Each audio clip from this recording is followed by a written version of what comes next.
안녕하세요. 예,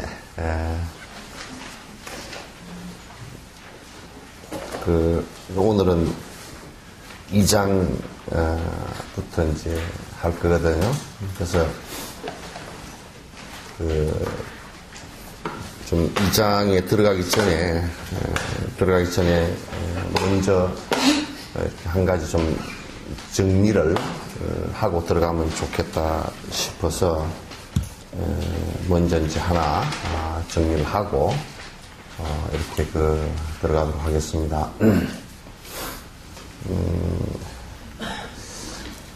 참 우리가 학교를 다니더라도 학교가 거기 있어야 되고 학교만 있으면 되는 게 아니라 거기에 또 선생님이 계셔야 되고, 또 선생님만 있으면 되는 게 아니라, 그게 또 교재도 있어야 되고, 또 교재만 또 있으면 되는 것도 아니라, 그게 또, 그 학교에 다닐 만한 재정적인 것이 뒷받침돼야 된단 말이죠. 그러니까 돈이 없으면 학교를 다닐 수가 없죠. 물론, 그냥 우리가 요즘에 의무 교육은, 정부에서 다 돈을 주니까 다닐 수 있지 않느냐 그렇지만, 그렇지가 않아요. 가정에 돈이 없으면, 학교 다니는 기성회비, 육성회비 돈 내는 그것만 가지고서는 학교를 다닐 수가 없잖아요. 먹고 살아야 되기도 하고, 입어야 되기도 하고, 그렇단 말이죠. 그래서, 교육의 제반 여건이라는 것이 갖추어졌을 때 교육이 이루어질 수 있습니다. 그런데 교육의 제반 여건이 갖추어지지 않는데 그 제반 여건이라는 것은 꼭 우리가 드러나 있는 학교만을 얘기하는 것이 아닙니다. 그래서 그 속에는 여러 가지 복잡한 사안들이 또 많아요. 이를테면 그 아이가 학교를 갈 생각이 없으면 또 아무리 여건을 잘 맞추어 놨다 손 치더라도 또 학교에서 이제 교육이 이루어질 수가 없는 것이죠.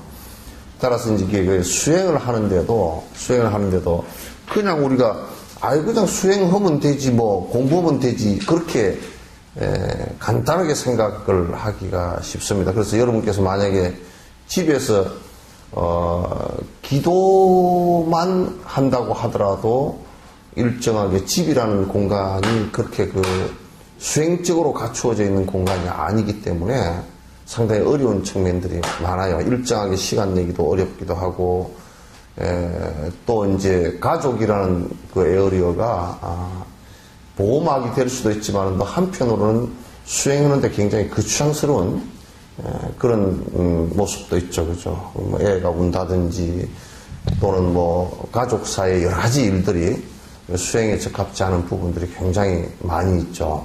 따라서 주변 조건이 잘 갖추어진다는 것이 대단히 중요하거든요. 그래서 우선 주변 조건들 가운데 여러 조건들 가운데 가장 중요한 조건이 스승에 관한 조건이거든요.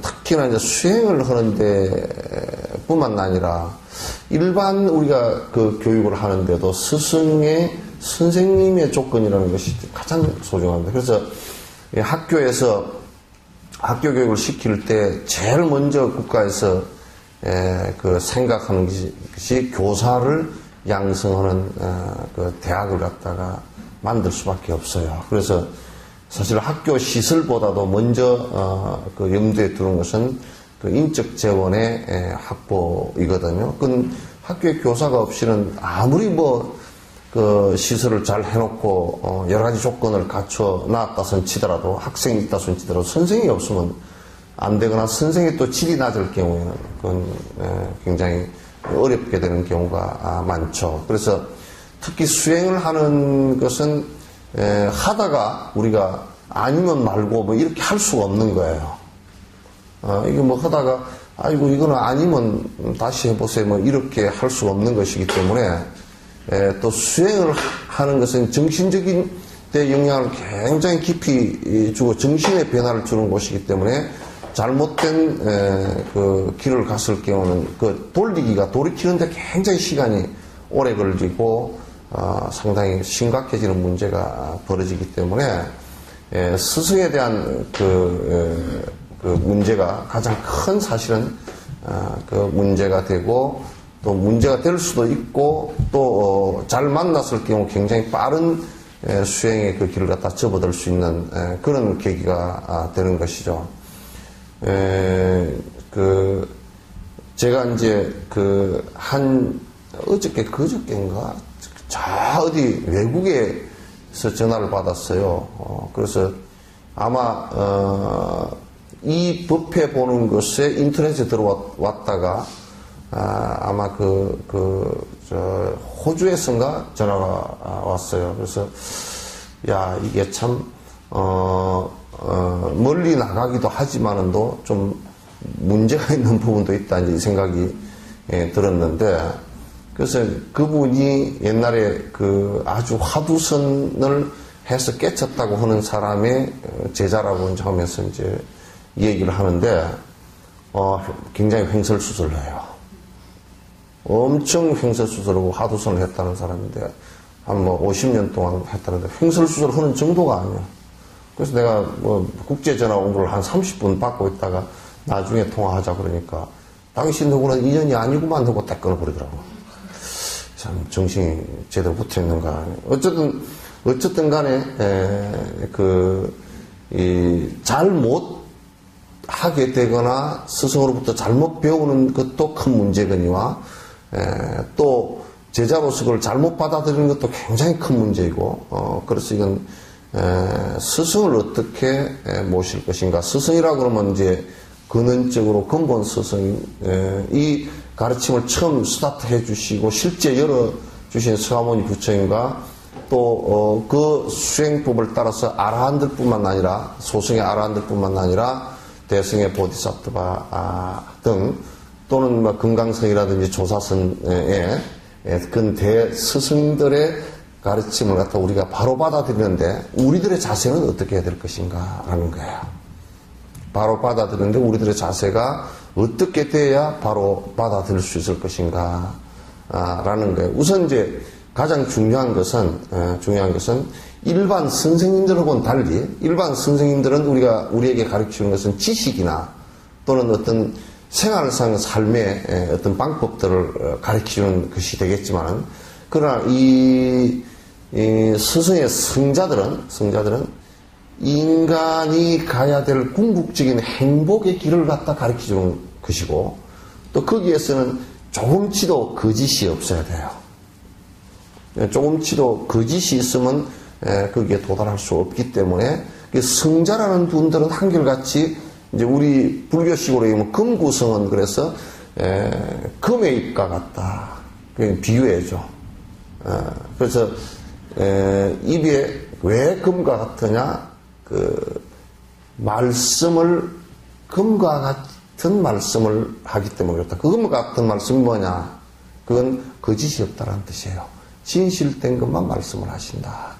성자들은 한결같이 이제 행동과 말과 생각이 일치가 돼서 전부 다 진실 그대로를 갖다가 말씀하시기 때문에 성자라 그러는데, 근데 그분들은 우리들에게 길을 가르치는데 거짓이 없습니다.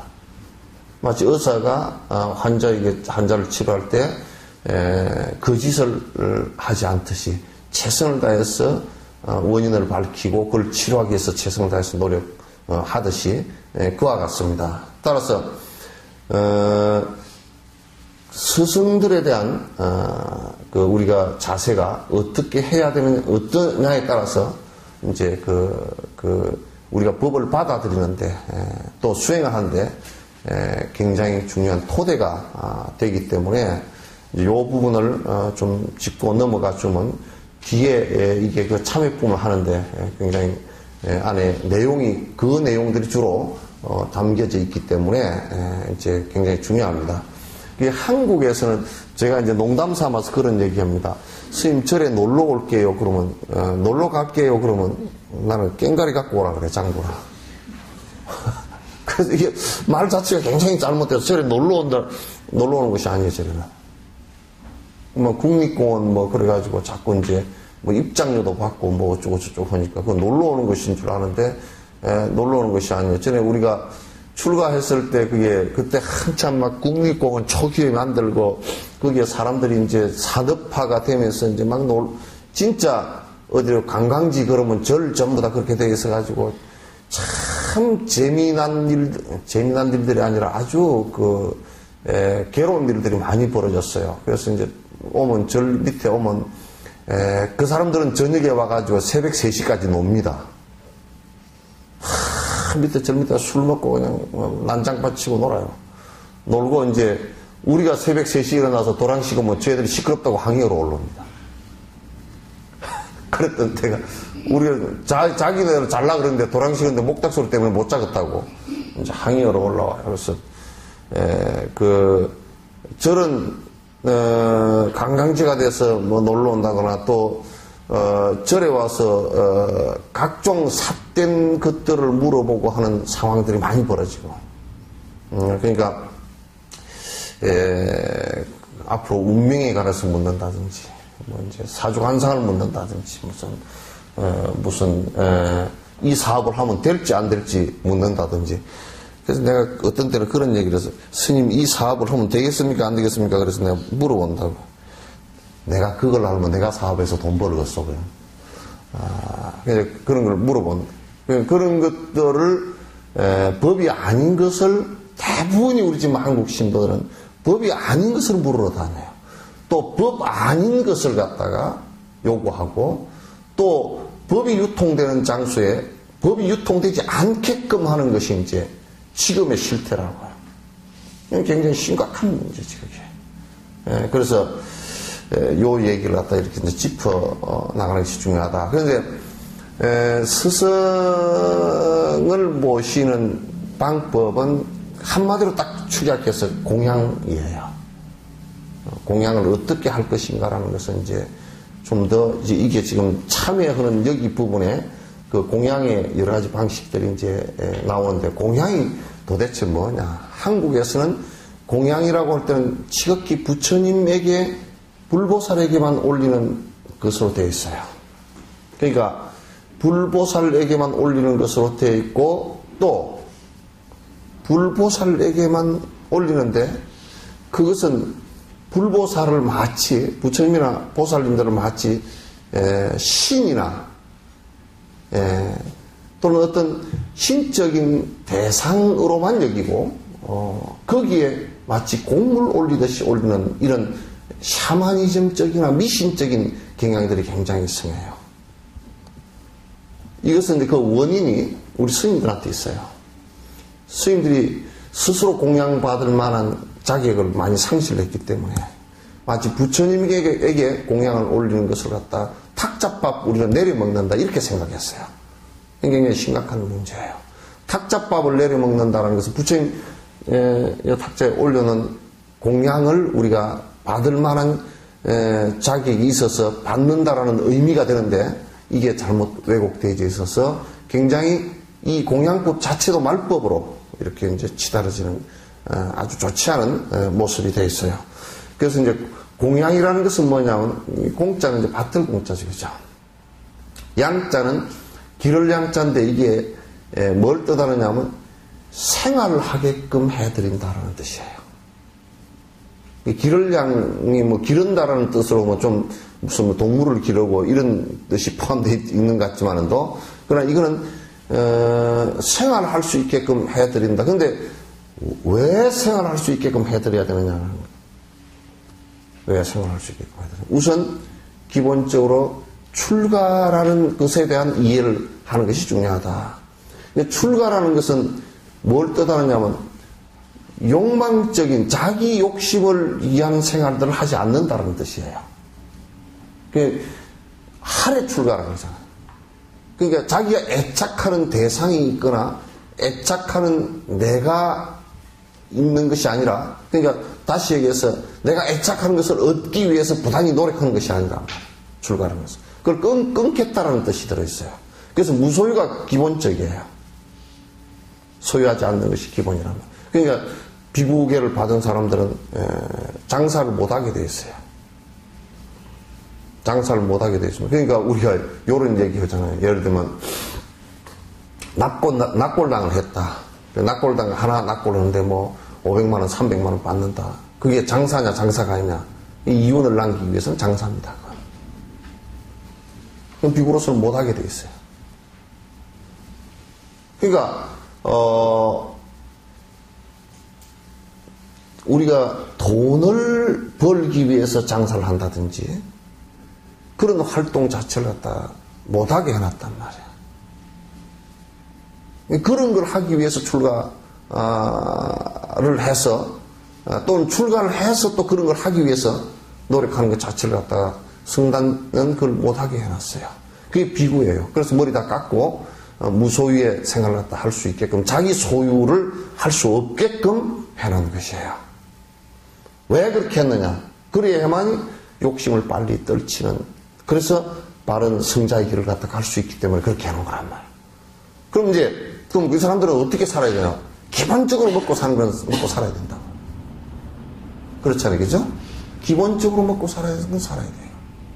그럼 이제 우리가 먹는 거, 기본적으로 입는 거, 사치하는 것이 아니라 기본적으로 입는 거, 자그마한 주거, 그 주거를 갖다 그래서 정사라 그래요.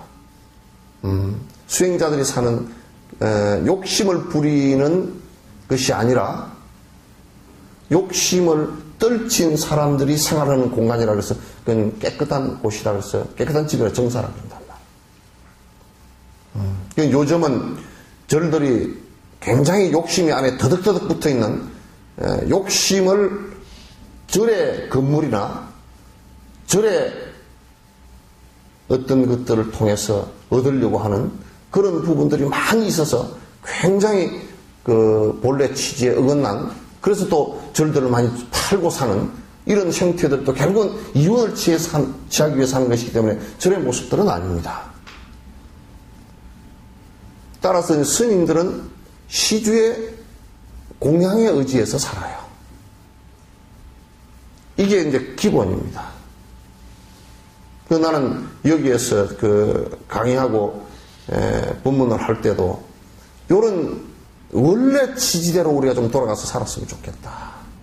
왜곡된 공양이나 시주가 아니고 원래 취지대로 좀 이게 살았으면 좋겠다라는 이제 그런 생각을 강하게 갖고 있어요. 그러니까 공짜는 여러분 그 세속에서는 부모님을 모시는데 봉양한다 그러죠, 그죠? 부모님 모시는데 봉양한다. 받들어서 내가 이분의 생활을 하시는데 불편함이 없도록 내가 최선을 다한다 라는 것이 봉양이고, 그런 정신 자체를 갖다 효라고 그렇게 얘기합니다. 그런데 이제 절집안에서는 공양 그러면 이 신도들과 그 다음에 스님들 출가한 사이에 이 사실상 거래 관계입니다. 거래를 어떻게 해야 되느냐 라는 거예요. 그 신도들은 스님들을 출가한 사람들을 모시는데 어떻게 해야 되느냐, 우리는 신도들을 향해서 어떻게 해야 되느냐, 이런 거래 관계예요. 여기에서는 분명하게 딱 선을 그어놓은 게 있어요. 스님들은 신도들을 대상으로 해서 또는 사회를 대상으로 해서 이윤을 취하는 행동을 해서는 안 된다. 이윤을 취하기 위해서 행동해서는 안 된다는 것하고, 그게 어떤 형태가 됐건, 종교적인 형태가 됐건 또는 사회 또는 상업적 형태가 됐든 간에 이제 그것은 안 된다 그 말이죠. 그래서 우리 이제 그 절집안들, 이제 큰 절집안들 가면 이제 참 안 좋은 형태가 여러 가지가 있잖아요.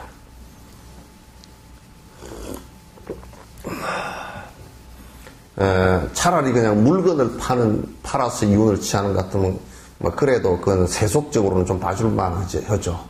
그런데 매표를 하는 것은 봐줄 수가 없어요. 강제 징수입니다.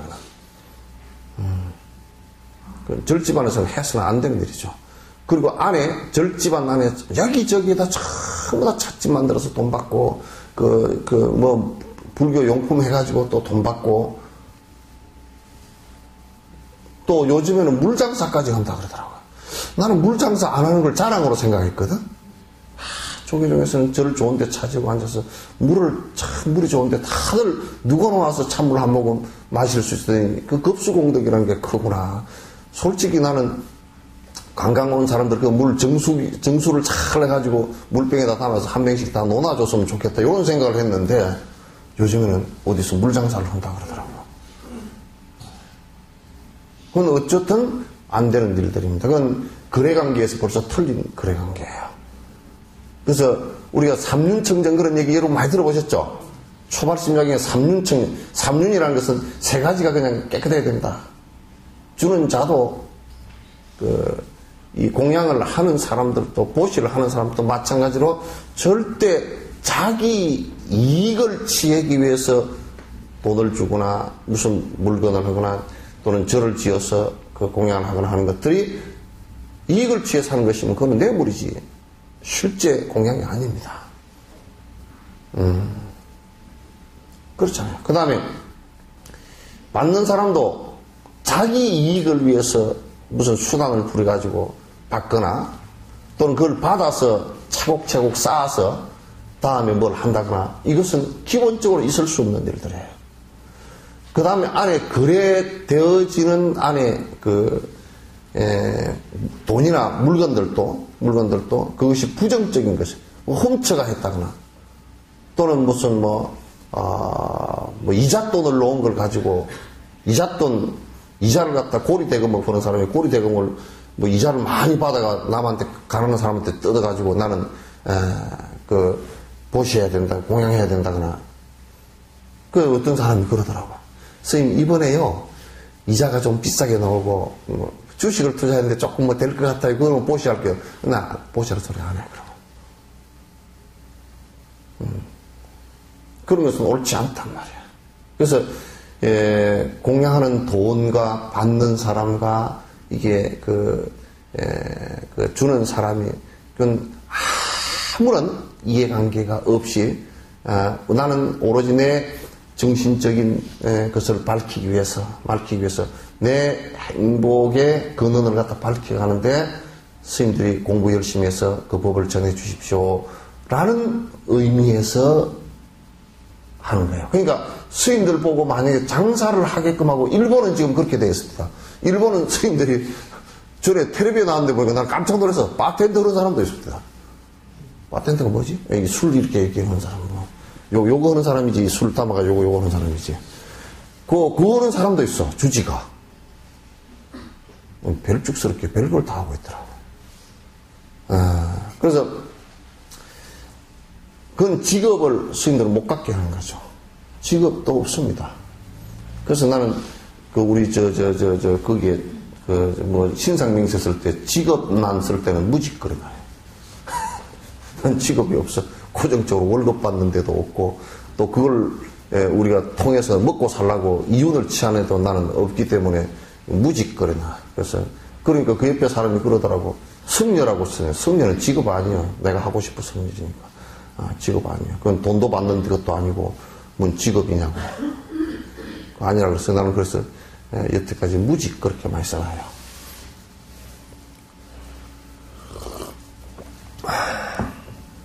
그래서 공양관계는 그렇게 이루어져야 됩니다. 그렇게 이루어져야 돼요. 그래서 우리 불교 철학이 요런 그 생활 양태의 철학이 부처님 때로부터 지금까지 이어진 거예요. 이 철학이 이 생활 방식이 무너질 때 곧 불교도 또 퇴보를 했어요. 퇴보를 했어요. 그래서 이윤을 취하기 위한 그 어떤 일들도 승려로서는 해서는 안 된다. 정치적인 사안도 이를테면 저 사람이 옳다 하더라도 그 사람을 지지해가지고 내가 이득을 취하겠다라고 한다면 그건 인과가 심각해지는 거예요. 그것도 안 돼요. 저 사람이 옳으니까 그건 상대적이죠. 비교해서 그 사람보다 옳으니까 더 많은 사람들에게 좀 이익이 되겠다. 그래서 지지해 주는 거. 그리고 그 다음에는요, 그 사람을 통해서 이익을 얻으려고 해서는 절대 안 됩니다. 이게 이제 그 불교의 기본 자세고 공양하는 관계란 말이죠. 그래서 이제 우리가 스님들은 이제 해야 될 의무가 뭐냐면, 스님들이 해야 될 의무는 가장 기본적인 것은 부처님 법을 갖다 자꾸 일러주고 설명해주고, 그 다음에 내가 그 법 따라서 부단히 살려고, 완성되기 전까지는 미완성이니까 여러 가지 결점들도 있고 문제가 있는 부분도 있고 있지만은, 그러나 부단히 그걸 갖다 자각하고 바로 살려고 노력하는 거, 이게 스님들이 해야 될 자세란 말이죠. 그리고 언제나 거기에 공부하는 사람들이 복스럽게 되고 좀 더 지혜스럽게 되고 좀 더 자비스럽게 될 수 있도록 자꾸 길을 안내해 줄 수 있어야 돼요. 여러분이 보상받는 것은 그거 외에는 보상받을 게 스님들한테 아무것도 없습니다. 그렇잖아요. 해줄 수 있는 게 없잖아요. 막 빌어가지고 복이라도 한 보따리씩 준다 그러면 그거는 참 해볼만 하지만, 그거는 아직까지 내가 나중에요, 더 공부를 해가지고 여러분이 복을 안 지어도 내가 한 보따리씩 줄 수 있는 능력이 된다 그러면 그때 가서 이제 할 일이지, 지금 생각해보면 복을 주는 게 아니라 전혀 못 주게 생겼으니 그거는 나중에 얘기라. 근데 나중에 돼도 안 될 것 같아. 기대는 하지 마시오. 나 큰 스님들한테는 경전, 논전이고 쓴 용수보살 논전을 봐도 그런 얘기 없더라고. 나는 능력이 있어서 누가 복을 내한테 빌리기만 하면 한 보따리씩 줄 수 있는 능력이 있으니까 나한테 잔뜩 빌으라고, 그런 안에 논전은 아무것도 없어서, 경전에도 그런 거 없어서 앞으로도 나도 그게 별로 안 될 것 같아요. 기대하지 마세요. 예? 복보따리는 못 주니까. 복을 짓는 방법에 대해서는 좀 알겠더라고, 조금씩. 그건 아주 좋은 일로 한번 지으니까. 오늘 또 해보시오. 딱 복 받는 방법이 간단합니다. 오늘 또 갔어요. 점심 먹을 때 옆에 사람한테 맛있는 거 양보해줘 보시오. 그 사람이 대박 고마운 생각내지. 그것만 해도 금방 인과가 탁 나타나잖아요. 그죠? 삐따닥한 소리 한마디 하면 대반에, 저게 그냥 그거 대반에 안 좋은 생각이 탁 튀어나오고, 저런 것이 뭐로 저리 왔단가? 대반 걸어버리지. 그래서 이제 스승을 모시는 데는 7가지 공양 방법이 있다. 7가지 모시는 방법이에요. 아까 얘기했듯이 공부하는데 굉장히 중요한 기초 바탕이다. 굉장히 중요한 기초 바탕이다. 이제 이게 잘 안 되면 스승 모시기가, 이제 스승은 물론 이게 이렇지 않아도 굉장히 하려고 부단히 제자를 가르치려고 노력하지만도, 요게 뭐와 같더냐면 꼭 이게 자기 그릇과 비슷해요. 그릇이 아주 조그마한 그릇은 스승이 아무리 많이 담아주려고 해도 딱 자기 그릇대로밖에 못 받죠. 육조 스님이 그런 말씀을 했어요. 법의 비가 내릴 때 산천초목이 푸른 물을, 법 비의 물을 풀만큼 못 빨아 올리고, 큰 나무는 큰 나무만큼 빨아 올리고, 큰 호수는 호수만큼 물을 갖다 가두고, 바다는 바다만큼 가둔다. 자기 그릇이에요. 그릇인데, 이제 스승이 왜 이걸 갖다 하도록 얘기를 하느냐 하면, 그 사람의 그릇을 넓히는 데 도움이 되기 때문에 그래요. 스승한테는 이거 안 해도 스승한테는 별 문제가 없어요.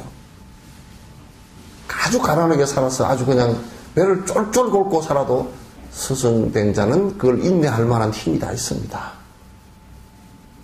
힘이 있는데, 단지 이 7가지 공양법을 제대로 행하지 않을 경우는 그릇이, 그 제자의 그릇이 아주 약해져요. 작아져요.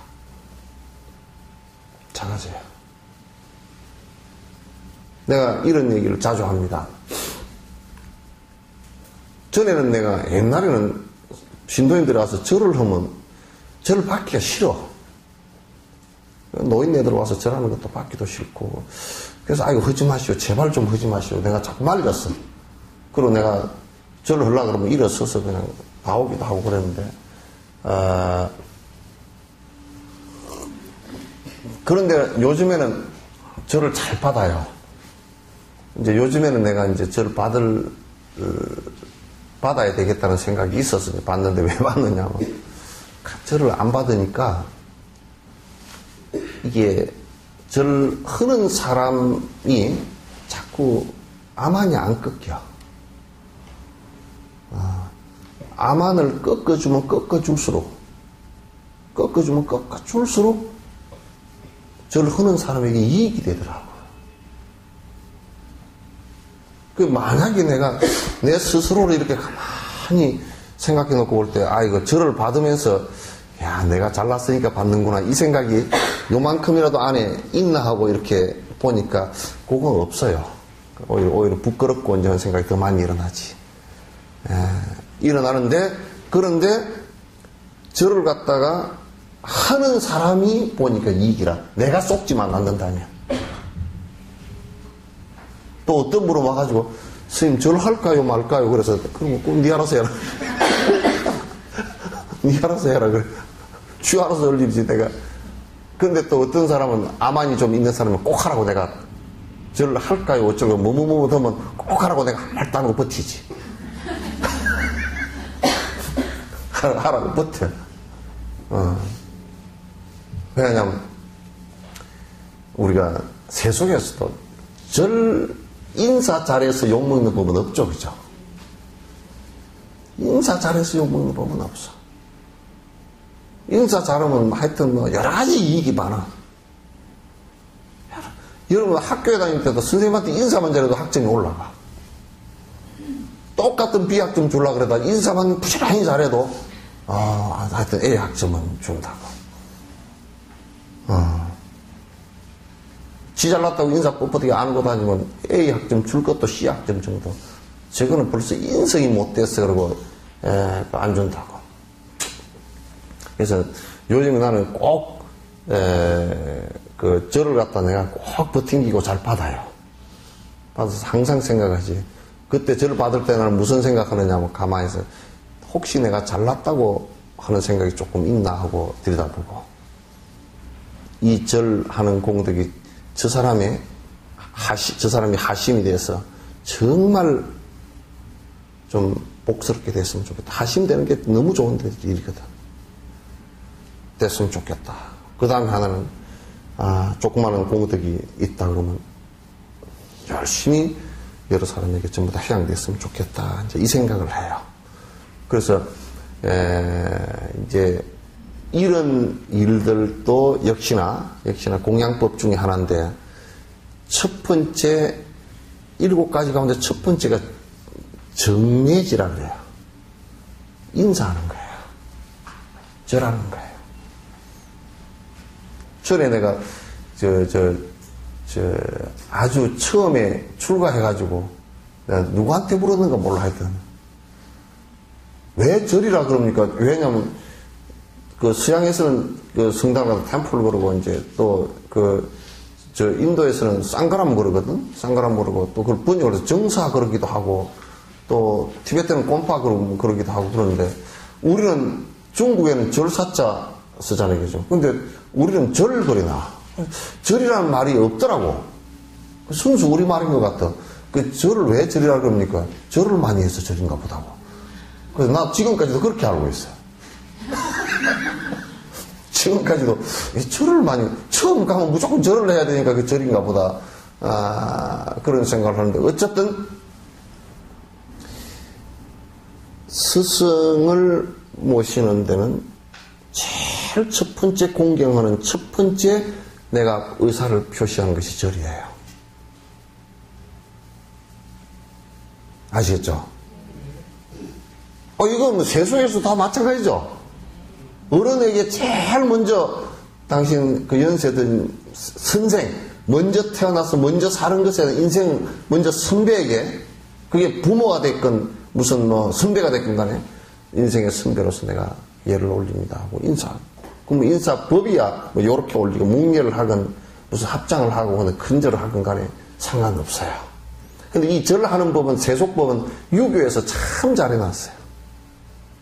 큰 절을 해야 될 때, 2번 해야 될 때, 3번 해야 될 때, 4번 해야 될 때, 1번 해야 될 때, 또 언제 해야 되는가. 이런 것들을 갖다가 유교의 주자 그 학에서는 참 이걸 잘 해놨어요. 얘가 굉장히 반듯하고 좋더라고요. 그러나 이제 불법에서도 마찬가지로 법당에 와서 스승의 상을, 근본 스승과 큰 스승들의 상을 모셔놓은 곳에서 그분들을 대하듯이 인사하는 거. 대단히 중요하죠. 중요하고, 그 다음에 수행을 하는 스승들에게 인사드리는 거. 이것 또한 역시 마찬가지입니다. 그러니까 결국은 지금 서가모니 부처님이나 이런 분들은 열반하셨지만은 지금 관세음 보살이나 이런 분들은 또 우리를 위해서 응신으로 나타나 주시기도 하고 또 그 법을 공부하면서 거듭 출가해서 공부를 하는 스승들에게 인사를 드린다는 것은 기본적으로 내가 그분들을 갖다 공경을 한다는 표시예요. 아시겠죠? 그래서 이제 인사법을 어떻게 하느냐 그런 것들은 이제 불교식은 막 그렇게 한다라고 이제 뭐 합장하고 저를 갖다 이제 그 큰 절을 오체투지를 갖다 올린다는 것은 여러분 잘 아시잖아요, 그죠? 또 3번 하고 5번 하고 7번 하고 뭐 9번 하고 하는 것은 그 횟수를 가지고 자기 하고 싶을 때 그렇게 하는데 존경을 갖다 뜻하는 것이니까 그건 이제 대단히 중요한 의식 가운데 하나다. 그래서 우리가 의식을 할 때건 또 할 때가 아니건 또는 자기를 가르치는 스승을 만날 때도 언제든지 그 예를 갖다 잃지 않는 것이 내가 그 공부하는데 첫 번째 도움이 되고 이건 스승에게 공양 올리는 첫 번째예요. 근데 이거 쉽게 잘 안 되죠, 그죠? 예? 잘 되나 보구나. 다 잘 됩니까? 예? 잘 되죠? 그래도 자신이 없어. 이래 물어도 자신이 없고 저런 거는. 잘 되죠? 네. 하나, 둘, 셋, 5, 7명 대답했어.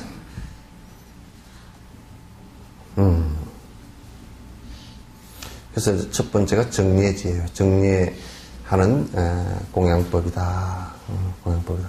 그 부모 봉양하는 것도 주자가래에 그렇더라고. 아침에 나갈 때 부모님께 어디를 다녀오겠습니다. 언제쯤 들어오겠습니다. 라고 인사드리고 저녁에 들어와서 다시 어디를 이제 다녀서 이제 왔습니다. 오늘 어디 가니까 이렇고 누구를 만났는데 저렇고 여차저차하고 약차약차하고 이러저러하고 여시여시합니다 하고 얘기해 주는 거 해드리는 거 그리고 아침에 일어나서 어머님 아버님 잘 주무셨습니까? 문 안 들어주는 거 또 저녁에 이부자리를 피해드리고 방이 따뜻한지 체크를 해드리는 거 그래 잘 주무십시오라고 하면 요즘에 다 그렇게 하죠. 그렇게 하시죠? 예? 왜? 예? 떨어져 살았어. 왜 떨어져 살까요?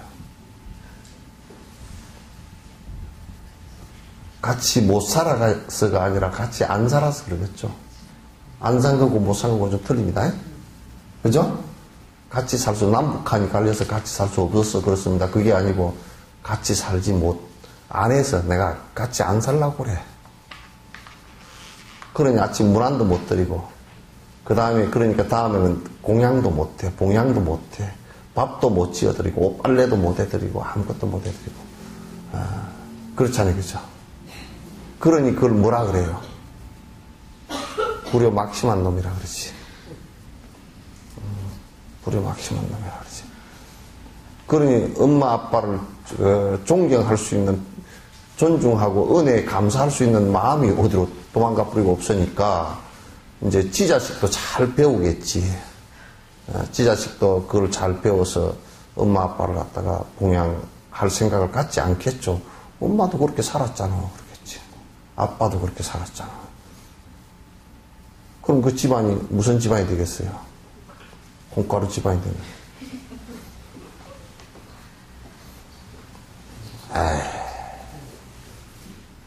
절집안도 마찬가지라. 절집안도 마찬가지라. 스승을 공경해서 예의를 갖추는 것은 대단히 소중한 일이에요. 그 법이 유통되는 과정에서 이게 제일 첫 번째예요. 제일 첫 번째인데 우리는 그런 것을 행하지 않기 때문에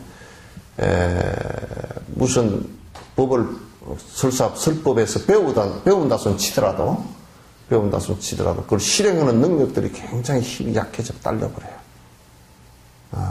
딸려버려요. 옛날에 구정스님 얘기 내가 한번 해드릴까요? 예? 구정돼서 얘기하면 구정에 솥을 9번 걸었다 그래서 솥정자 해가지고 구정이야. 그 스님이 원래 구정 스님이 뭐냐면 장돌뱅이가 뭔지 알죠? 옛날에 5입장 하면 2장, 저장, 그 2장 보고 다음 챙겨, 초하루 1일장, 다음에는 2일장, 3일장, 4일장 이렇게, 이 뺑뺑 돌게 돼 있거든. 그 장을 뺑뺑 돌아다니면서 장사를 한다 그래서 장돌뱅이라 그래요. 그 말이 참 이뻐, 장돌뱅이. 5만 가지 고물상도 이쁘더라고. 그 이름이 참 이쁜 데가 더라고. 인사동에 가니까, 뭐라고? 내 이름은, 내 남편은 나무꾼 끝나더라고. 그게 간판 이름이야. 그럼 지가 선녀라는 뜻이거든. 내가 선녀 그러면 좀 민망하잖아요. 그 구정스님 장돌뱅이라.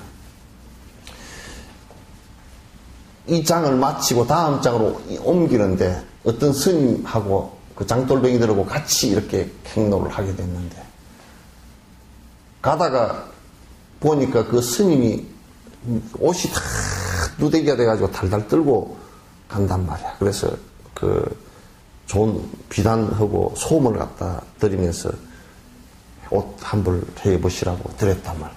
근데 별로 주는데 고마운 생각도 안 하고 그냥 보통 사람도 아이고 감사합니다 그러고 할 거 아니에요. 그죠?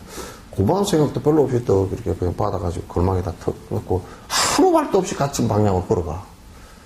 가다가 거지가 같이 가게 됐는데 그 장돌뱅이는 거지한테는 줄 생각이 없어.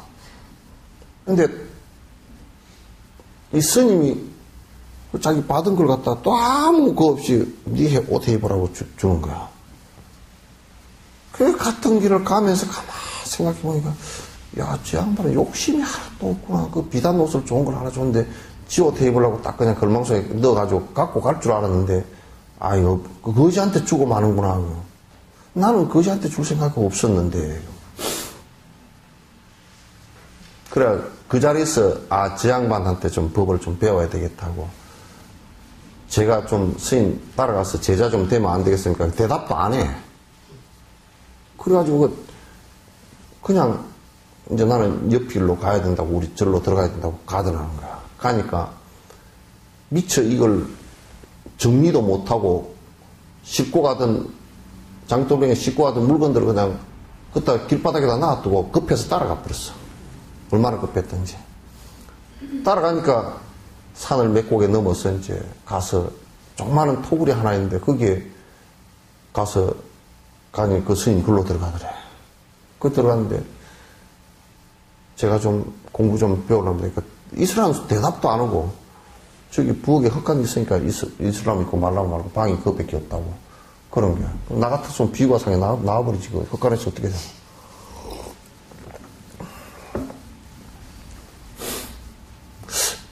스님한테는 뭔가 좀 배울 게 있을 것 같아. 그래서 뒷날 이제 저녁에 그어서 자고서 아침에 일어나서 제가 뭘 일을 하면 되겠습니까? 그러니까 그 소치나 좀 하나 걸으라. 그러니까 이제 이 장사하던 사람이 소 끌 줄 잘 몰라. 그래서 이제 솥을 자기 나름대로는 옛날에 그 소 가마솥 그런 거 있잖아요. 돌을 해가지고 흙을 이겨가지고 참 이제 반듯하게 걸어놨어. 그 저녁 낮에 나와가지고 그 스님이 하시는 말씀이 이런 멍청한 놈 소틀 갖다 요렇게 걸어놓은 놈이 어디 있냐고 소틀 반듯하게 걸어놨는데 그러면서 발로가 찡 뭉개버리면서 다시 걸으라 그러더래. 그래서 그럼 어떻게 그러면 됩니까? 물어볼 수도 없어. 대답도 안 해줘. 그러니까 소틀 뒷날은 이렇게 그러면 안 되는 거구나 하고 돌려서 걸어봤어. 이제 반대쪽으로. 그러니까 막 돌려서거나 안 돌려서거나 이게 무슨 상관이냐 그러고 또 잘못 걸었다고 또 뒷날 또 소틀 뭉개버리거든요. 그래 참 절집안에는 소틀 희한하게 거는 법이 있나 보다 그러고 다시 셋째 날은 소틀 갖다가 스님이 이렇게 걸으라고 하는가 보다 하고 소틀 거꾸로 뒤집어서 손 밑이 위로 올라오게 걸었더니 스님 나오더니 여러분 멍청한 놈 소틀 이렇게 걸어놓으면 물을 어디다 붓냐 그래요. 그 자기가 생각해도 맞아. 내가 멍청하게 걸었나 보다. 또 뒷날 소틀 다시 뜯어가지고 옆으로 세워서 걸어봤어.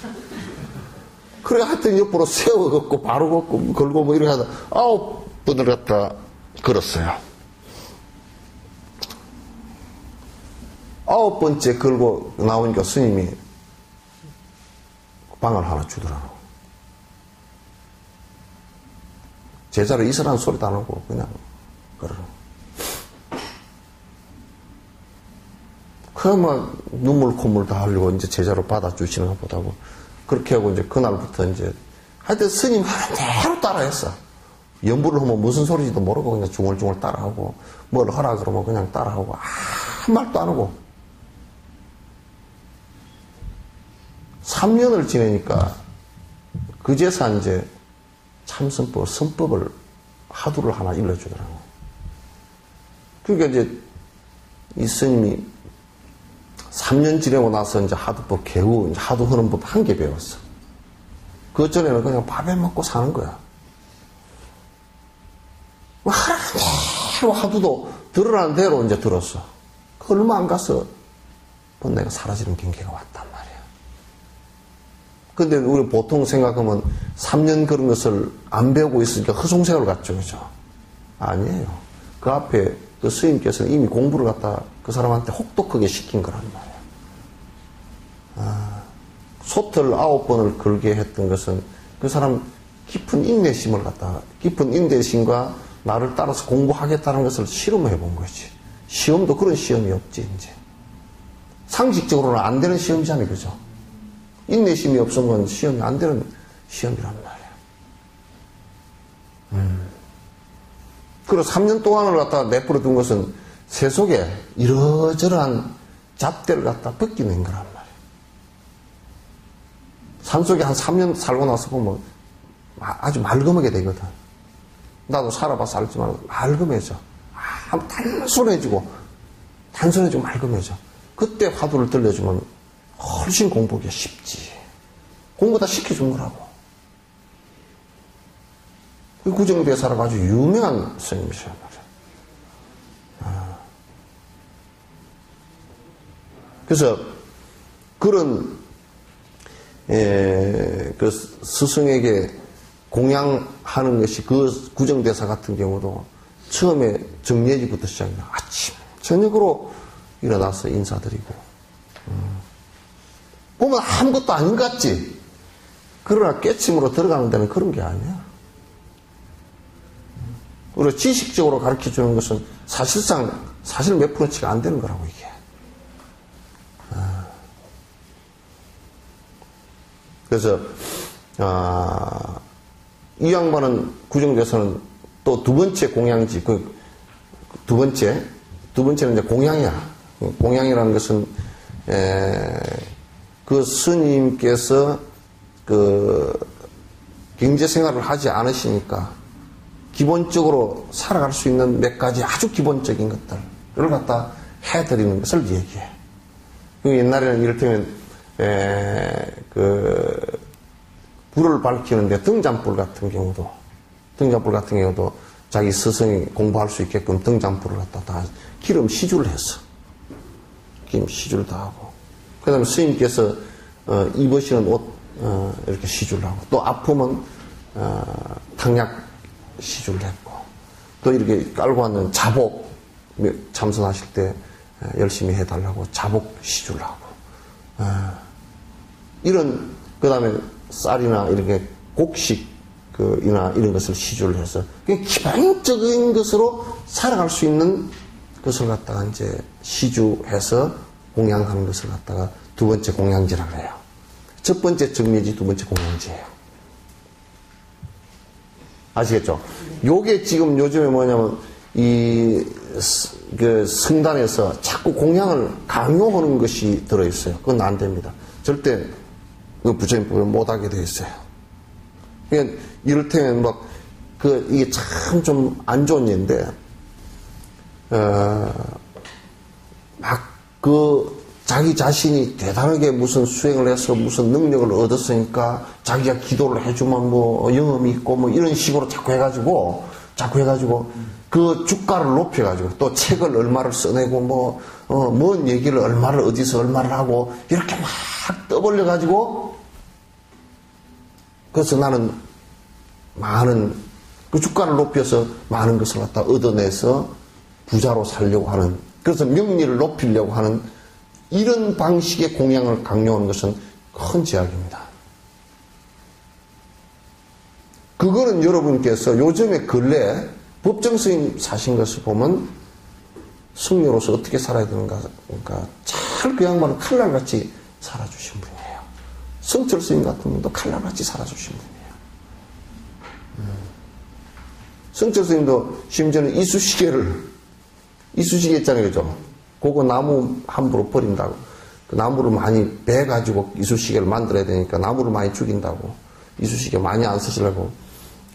이쑤시개를 하나 이렇게 쓰시고서는 그걸, 칼로서 싹싹싹싹, 좀 달아진 부분을 깎아가지고 물에다 깨끗이 씻어가지고 양지, 햇빛에다 소독을 딱 해서 말려놨다가 다음 쓰시고. 그래서 이쑤시개를 한 대여섯 번 써. 우리는 한 번 흐른데도 3개 가지고도 안 돼가지고. 한 번 되고 100 버리고, 한 번 되고 100 버리고. 그렇죠. 그래서 스님들은 이제 이 시주한 물건에 대해서 굉장히 고맙게 생각하고, 내가 이게 공부를 못해서 법을 일러주지 못하면 도구로 생각해야 돼. 이게, 왜냐면 공부해서 성과를 못 거둬서 못 일러주면 그건 전부 다 빚이거든요. 스님들이 공부하는 거 탱자탱자 놀고 입생 지나면 개, 강아지 다 돼.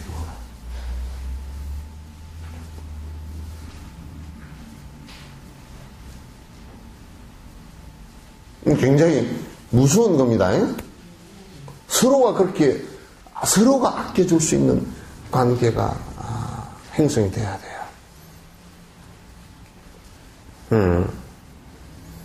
그래서 이제 여러분도 이제 이 교당에서는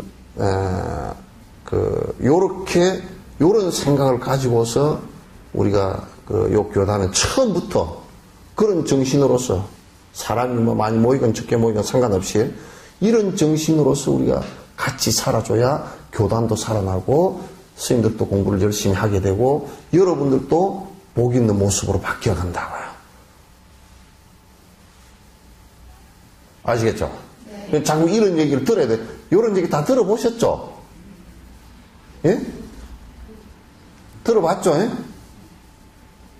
안 들어봤어요?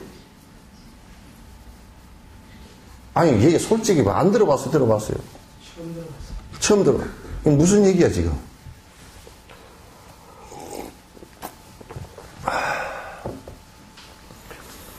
그렇게 꼭 해야 됩니다. 예? 그 스님들은 공양받은 돈 외에는 써서는 안 돼요. 공양받은 돈도 자기가 조금 요게 조금 오버된다 그러면 해서 빨리 남한테 회양해야 돼.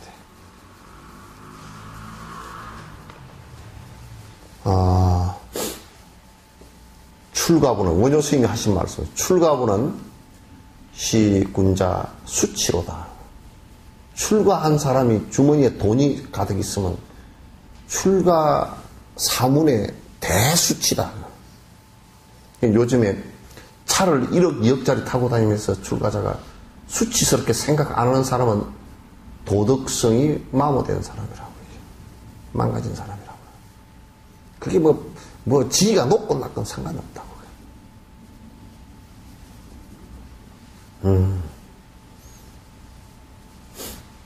그런데 그런 정신을 신도들도 이런 무소유 정신을 갖다가 잘 본받아야 돼요. 내가 돈을 열심히 벌었지만 나를 위해서는 아주 적게 쓰고 아껴 쓰고 남을 위해서는 남의 어려움을 위해서는 최선을 다해서 베풀어드리는 이런 모습이 신도들 사이에서 살아나야 그래야 불법이 살아. 안철수만 1,500억을 내놓는 게 아니라 불자들도 2천억, 3천억씩 내놓을 수 있는 사람이 꽉 찼잖아요. 정신이 없어서 그렇지. 그렇잖아요, 그죠? 그 내가 코미디를 아침에 하나 했어. 안철수니까 철수는 안 할 거야. 이건 썰렁 코미디야. 그죠? 안씨가 그게 참 괜찮은 것 같아. 안철수니까. 내놨던 걸 다시 철수를 안 하겠지, 이제. 세 번째, 그 스승들에게 공양하는 세 번째 중요한 공양은 참회예요. 참회란 말이에요. 참회는 왜 해야 되느냐? 여태껏, 왜 이제 우리 이런 것이 있어요. 스승을 만났으면서 스승의 법을 갖다, 스승이 법을 얘기하면 여태껏 살아왔던 잘못된 것을 갖다 이게 잘못됐구나 하고 끊어야 되거든. 근데 스승을 만났는데 뭐 스님 전에 누가 어떤 처사님이 그랬어. 그분은 정말 진짜 훌륭한 스승들하고 인연이 참 많은 분이라. 막 큰 스님이 우리나라 뭐 최고의 스님이 줄에도 서주시고 또 뭐 맨날 이렇게 뭐 따뜻거리 주시기도 하고 가면 뭐 옆방에 놓고서 설명을 해주는데 맨날 그러신대. 아무개야 담배 끊어라. 막 그냥 가서 스승을 공경하는 것은 참 절 잘하고 공양 잘하고 그래. 근데 그 다음에는 자기 하는 일을 잘못한 것이 그냥 쳐다보진 않아. 그래, 큰 스님 뭐, 한 분, 두 분, 세 분, 네 분을 모셨으면서도 담배를 못 끊었어. 네 분을 모셨으면 담배를 못 끊었다 그러더라고. 참회가 없어서 그렇다고.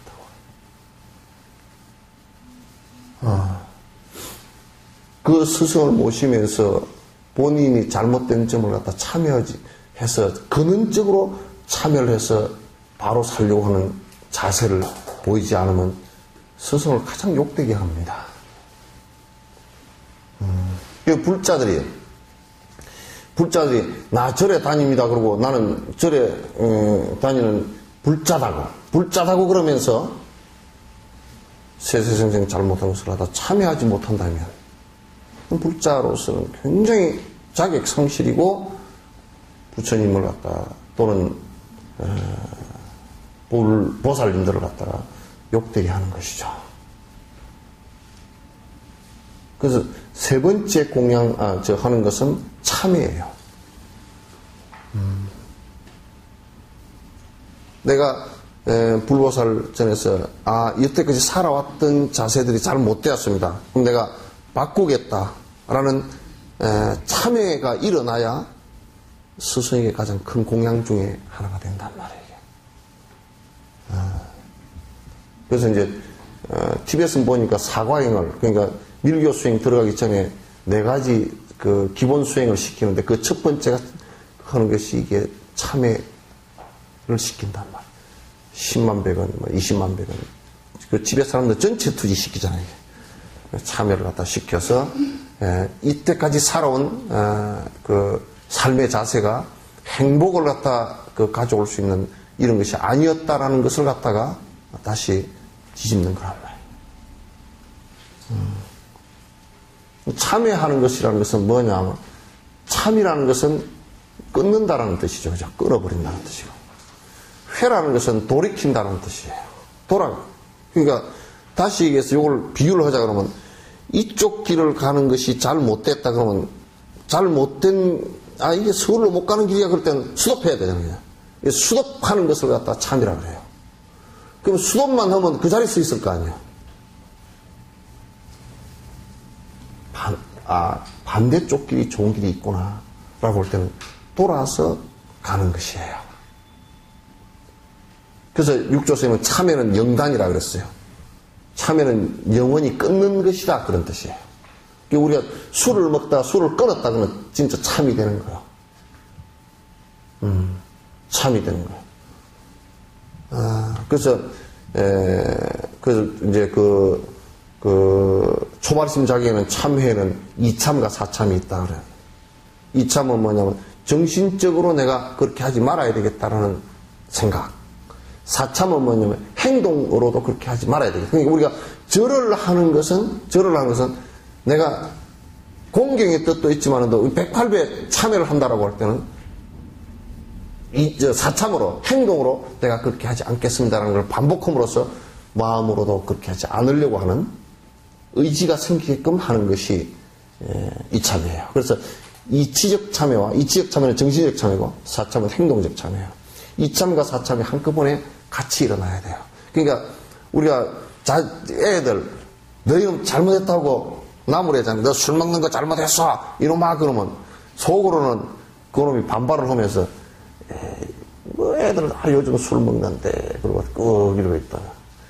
잘못했다 그래. 그러고 꽝치면 네 잘못했습니다. 그러니까 속으로는 전혀 안 잘못했어. 그럼 그건 못 끊어. 못 끊는다.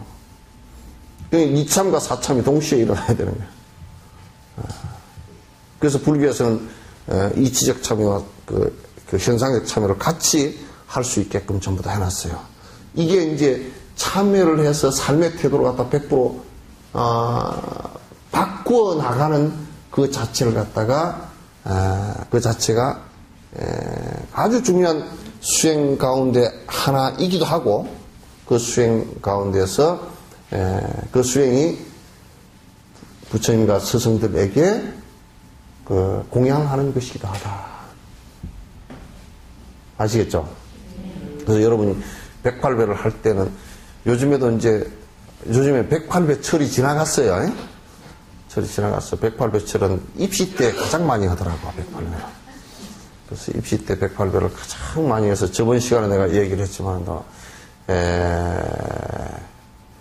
그 수행 방법을 모르고서 이제 그렇게 하니까 별 해도 효과는 없을 거예요. 뭐 애 시험 점수 올라가는데도 별 효과는 없을 것이고. 그래서 어저께도 누가 와서 이제 물어.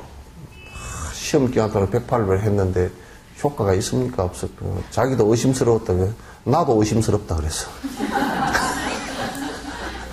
나도 의심스러운 일입니다. 그랬더니 진짜 그러냐고. 그럼 여태 100일 동안을 했는데 그게 아무 효과가 없습니까? 없는 것 같다. 아마 관절만 달아졌을 것이다. 그랬어요. 그랬더니 낙담을 하더라고. 그래서 애한테 물어보라고 했어. 엄마가 108배를 100일간 했는데 너는 어쨌냐고 물어보라고 했어. 아마 대답이 이번 내려가면 내가 대답을 들을 수 있을 거야. 들으면 애는 부담스러워 죽을 뻔했을 거야.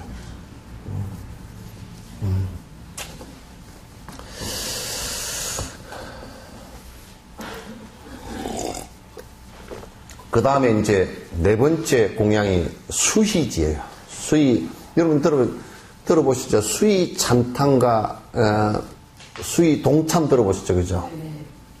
수희는 깊은 마음으로 따른다라는 뜻이에요. 깊은 마음 따른. 찬탄은 뭐냐면 이게 참 이게 선한 일이고 옳은 일이고 나의 행복을 갖다 정장시킬 일이다라고 했을 때 스승은 결국 그 길을 가르치는 것이거든. 그러면 그 길을 갖다 들었을 때 이게 참 좋구나 찬탄하는 것하고 이 일은 내가 따라서 해야 되겠구나라는 동참하는 것하고 수의 찬탄과 수의 동참이 스승을 공양하는 데 대단히 중요한 것이에요. 그래서 스승이 가르친 거고 반대로 나간다면 그건 결코 바람직하지도 않고 스승을 갖다 공경하고 공양하는 태도가 전혀 아니에요. 그래서 이럴 때면 스승이 참선을 한다. 나도 기꺼 해야 되겠구나. 그죠? 스승이 중생을 위해서 보시행을 한다. 그 참 좋은 일이구나. 나도 해야 되겠고, 나도 찬탄하고 동참을 해야 되겠구나. 이게 거듭돼야 돼요. 스승으로서는 그 이상 바랄 게 없죠, 사실은. 그 이상 또 바랄 게 없죠. 그래서, 우리는 이런 일, 개송이 있잖아요. 여러분, 공양 올릴 때, 천상천하 무효불, 시방세계 영무비, 세간소유, 아직은 일체 무효불자 있죠, 그죠?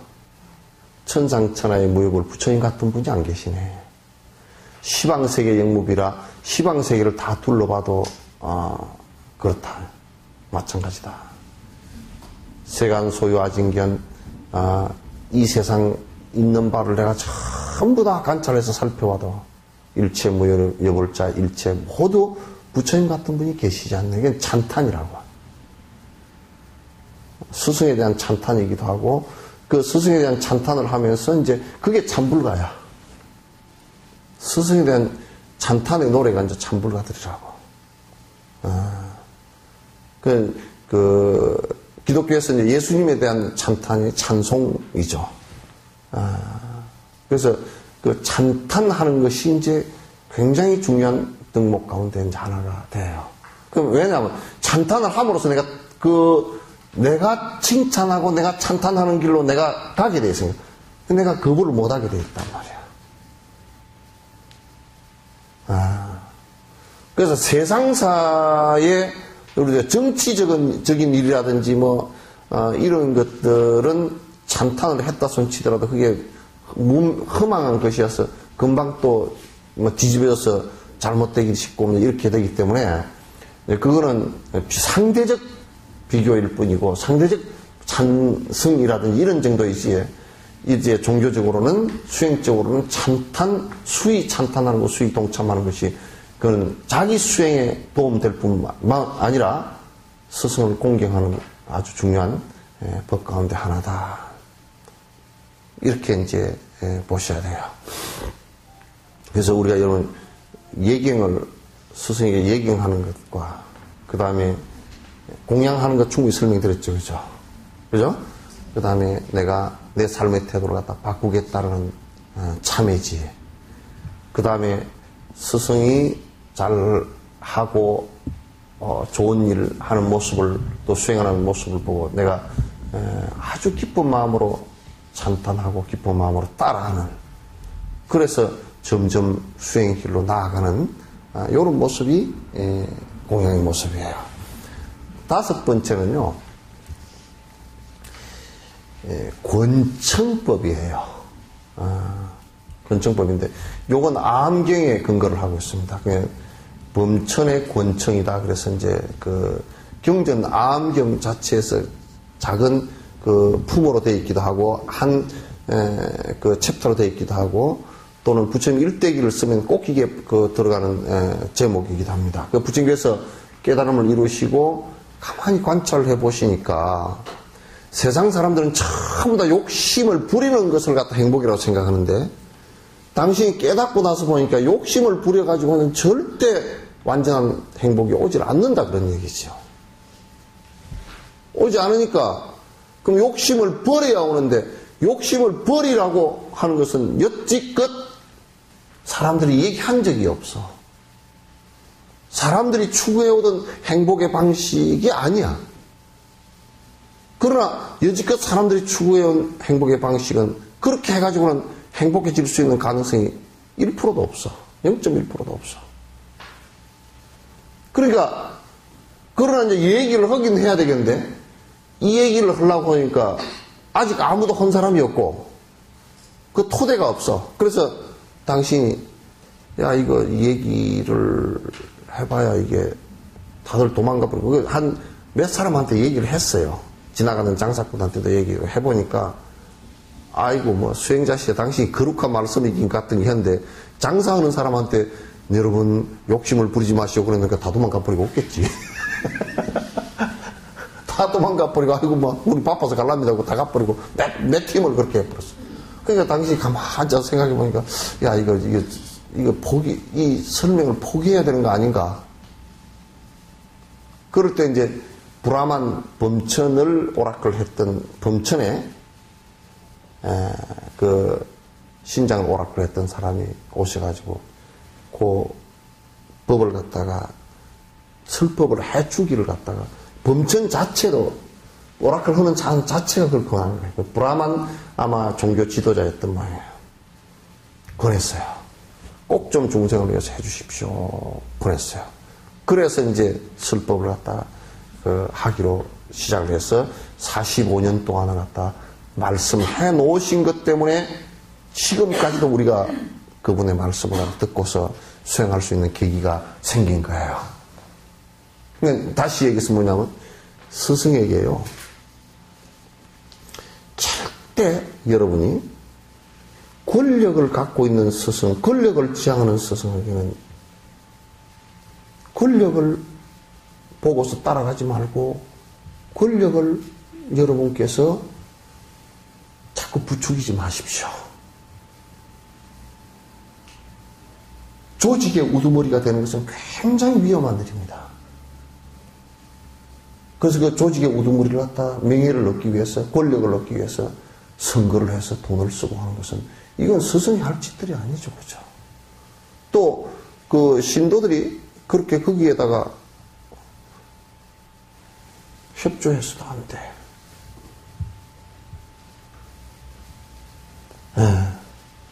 그럼 또 여기에 스승들에게 법을 청하는 것, 부처님 법이 어떤 법이고 스승들의 법이 어떤 법이고 어떻게 해야 우리가 행복의 길로 접어들 수 있습니까? 라고 법을 청하는 것 외에는 스승들에게는 아무것도 요청해서는 안 돼요. 이를테면 스님, 제가 이번에요 국회의원에 나오는데 선거운동을 좀 해주십시오. 사실 스승들한테 그것까지 모욕적인 말이 없어요. 그렇죠?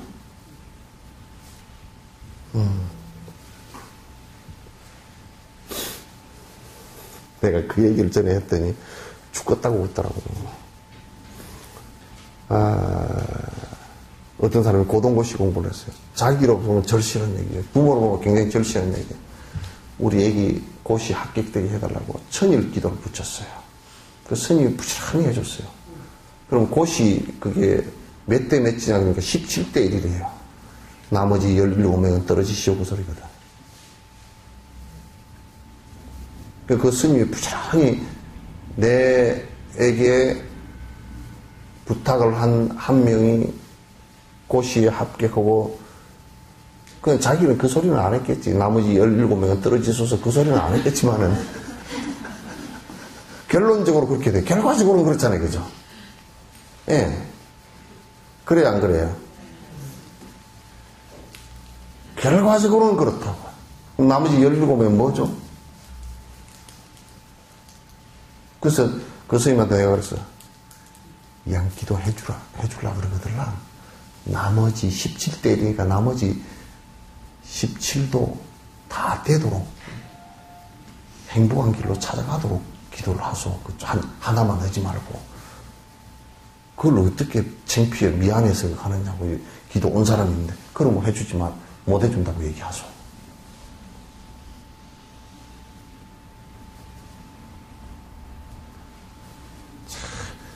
그런 것 요청하면 안 됩니다.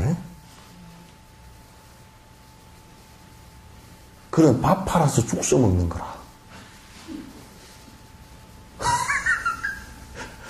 저는 생각을.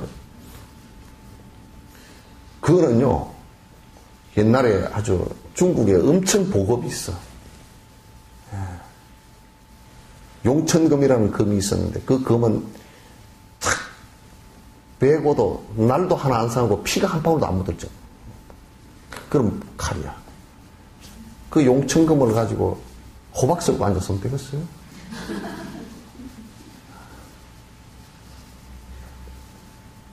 부처님 법으로서 이게 생사를 벗어나는 것을 갖다 자꾸 이제 가르쳐 달라 그래야지. 아이고 무슨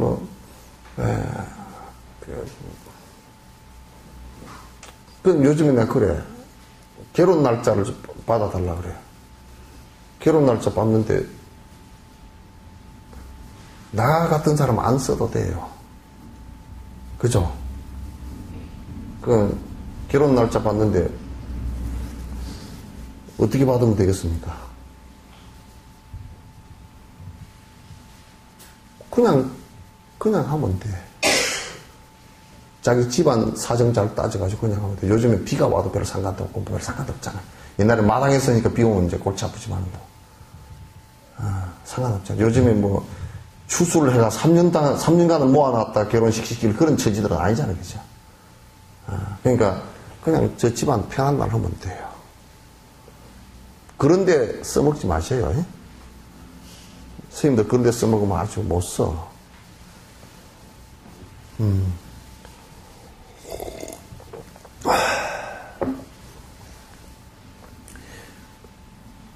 절에 찾아가가지고 스님한테 찾아가가지고 스님 맛있는 거 좀 내놓으시오. 홍시나 내놓으라 그러고 그런 것도 안 돼요. 가서 절에 찾아가면 그 어쨌든 간에 뭐 일이 있어 찾아갔거나 그러면 그 일을 얼른 말씀드리고 그렇게 하면 좋지만은 또 가가지고 뭐 놀러 가다시피 가가지고 뭐 가서 그냥 그 차 한 잔 주십시오. 그거 안 돼. 시간 넘는 사람들 그렇게 하면 그 서로가 시간을 많이 허비하는 것이거든. 그 차 한 잔 주시라 그럴 때는 꼭 법을 요청을 해야 돼. 예? 법문을 꼭 요청을 해 들어야 돼. 그러면 뭐 스님들 같은 경우 법문도 할 수도 없고 그냥 수행 아는 사람들은 그만 쩔쩔 매게끔 가서 또 인사드리고 제 질문도 이런 거 저런 거 좀 궁금한 거 하고 이렇게 좀 법을 설해 주십시오. 또 어디 와서 법문 요청도 해서 좀 법문 좀 해 주십시오. 이렇게 해야지. 그게 권천법이야. 스승으로서는 가장 행복한 일이지. 수행자로서는 그만큼 행복한 일이 없지. 법을 청하는 만큼 행복한 일이 없지. 제일 괴로운 일은 법 아닌 것을 요청할 때는 제일 괴로워. 안 해줄 수도 없고 안 해주면 삐지니까 안 해줄 수도 없고 제일 괴로운 일이다. 여러분은 그렇게 안 하시죠? 예? 예? 그렇게 안 하시죠? 예? 그 여러분 그 간세음보살님 이렇게 그 탱화에 이렇게 보면 밑에 남순동자 있잖아요, 그죠? 그게 권청하는 모습이에요. 법을 청하는 정례와 권청 거기에 공양하는 모습이 그 안에 다 들어있다고. 그 그림 딱 하나에 다 들어있어. 호계 합장을 하고 이렇게 인사 정례하는 것, 저러는 참여하는 모습, 공양하는 모습, 그 다음에 그 수위 찬탄하는 모습, 그 안에 그림 하나에 사실은 다 들어있어요. 굉장히 그 그림 보면 정말 안에 그 공양법이 안에 그대로 다 표현이 되어 있는 내용이에요. 그래서 이제 나는 그 생각을 했다고. 예, 달라이라마를 이렇게 뵈러 갔더니 이제 그 앞에도 많은 분들이 그 한국 분들이 이제 존자님을 달라이라마를 뵙고 이제 그렇게 했는데 그 나는 뵙고서 당신이 설법을 좀 해주셔야 되겠다고 내가 권청을 했거든. 그러니까 이제 다른 사람들이 뭐라 그러냐면 달라이라마께서 그렇게 설법을 뭐 우리 한국 사람한테 그렇게 해주실까 뭐 이런 의심을 갖다. 근데 나는 이건 이제 알았기 때문에 절대 법을 청하는데 그런 스승으로서는 거부하지 않아요. 설사 그가 누구더라도 해줄 수 있는 시간만 되고 몸만 허락한다 그러면 언제든지 해주신다. 근데 우리 한국에서는 그때 당시 내가 가서 배울 때 앞에 한 20년 전부터 이제 계속 많은 그 한국 사람들이 많이 뵙고 갔어도 우리가 아직 이런 그 습관이 없어가지고 권청을, 법을 청하지 않아. 청법을 하지 않아. 그리고 아주 법을 아주 가벼이 여기가지고 절들에 와서도 순례 온다고 와가지고 왔어도 뭐 얘기 한마디 해주시오? 그런 식이야. 그렇게 하면 안 돼. 어디 순례를 가더라도 막 3, 4순례 한다고 참 막 바삐 쫓아다니지 말고 한 절이라도 가서 참회라도 열심히 공양 올리고 참회하고 또 그 다음에 스승에게 미리 좀 연락해서 우리가 몇 명이 가니까 말씀 이렇게 법문의 말씀 좀 해주시라고 요청해서 해야 돼요. 그저 막 요즘에는 뭔 도장 받으러 다니더라고. 뭐 도장을 잔뜩 찍어주라고 그래서 뭔 도장 찍은 건 난 모르겠어. 염라대왕 앞에 가면 그 도장 가지고 어디도 왔다 갔다 하고 이제 그런데 그건 석천사 도장은 영험이 없어. 염라대왕이 별로 알아보지도 못해. 저리도 코딱지 바르는데 뭘 알아보겠어요. 주지도 별 볼 일이 없고. 근데 도장만 잔뜩 찍으러 많이 다니더라고. 그럼 막 법문 듣는 것은 막 저만 크고, 뭘 내가 사경흥까지는 좋지만은 또 도장을 갖다가 막 찍어가지고, 도장이 막 사경흥 책에 그냥 도장이 한 20개씩 찍혔더라고 보니까. 사경했으면 됐지, 뭐, 그 20개씩 찍었다고 뭐가. 그래도 상이 찍었다, 그죠? 나는 사경했으면 네 하고 한 20개 절에 다니면서 폼 다 잡은 거 아니야.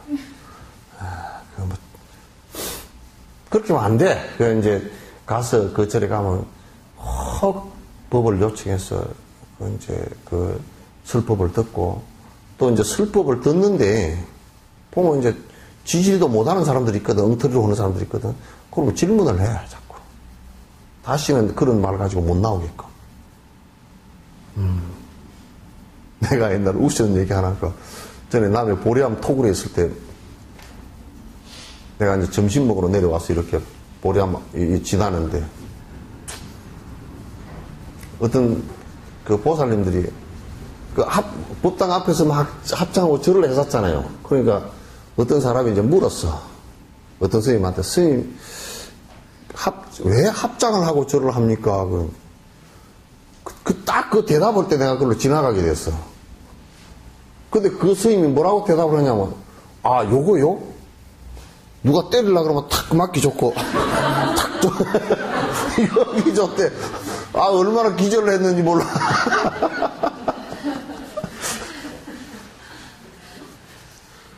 그래 이게 가다가 얼음이 붙어버렸어 이렇게.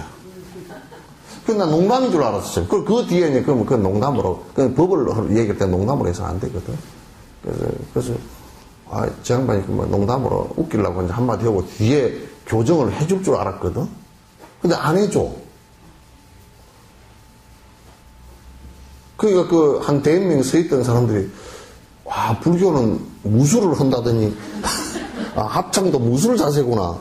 뭐 이렇게 맞고 이렇게 맞고 막 그런 무술 자세구나. 그렇게 얘기해서 이거 큰일 났다 싶어서 이제 내가 못 들었으면 모르는데 그래가지고 내가 이제 일부러 그 5번 잠깐만 제가 차 한잔 들을 테니까 잠깐만 좀 오시라고 그래서. 그래서 내가 설명을 다시 이제 해드렸지. 합장이라는 것은 상대를 공경하는 인사법이라고. 인사법이라고. 근데 쭉 설명을 합장하는 이유와 합장의 공덕에 관해서 조금 말씀을 좀 드렸다고. 그러니까, 그러냐고. 근데 그 스님은 왜 그랬을까요? 그 스님 태권도를 해서 그런가 보다고. 그래 놓고 그날 저녁에 이제 그 스님을 갖다 불렀어. 그래서 되게 뭐라 그랬다고. 말을 한마디 법을 잘못 얘기할 경우, 오랫동안 벌이가 되는 업을 얻는다는데, 법이라는 것은 모르면 모른다라고 딱 얘기해야 된다고. 그렇잖아요, 그죠? 모르면 아는 척 하지 말고 모른다라고 얘기해야 돼.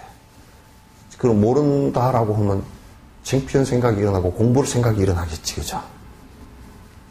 공부를 생각이라도 일어난다고.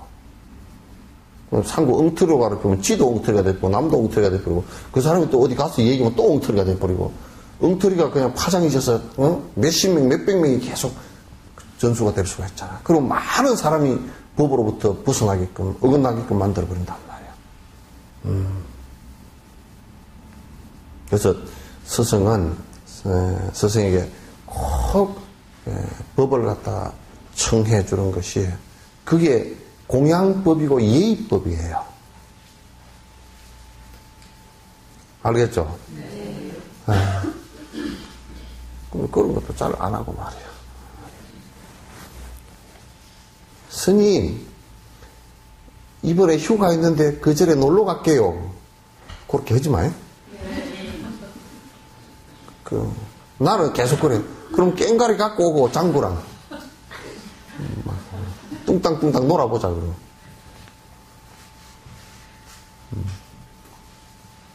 단체로 가더라도 성지순례 가면 꼭 막 3, 4순례 그렇게 하지 마.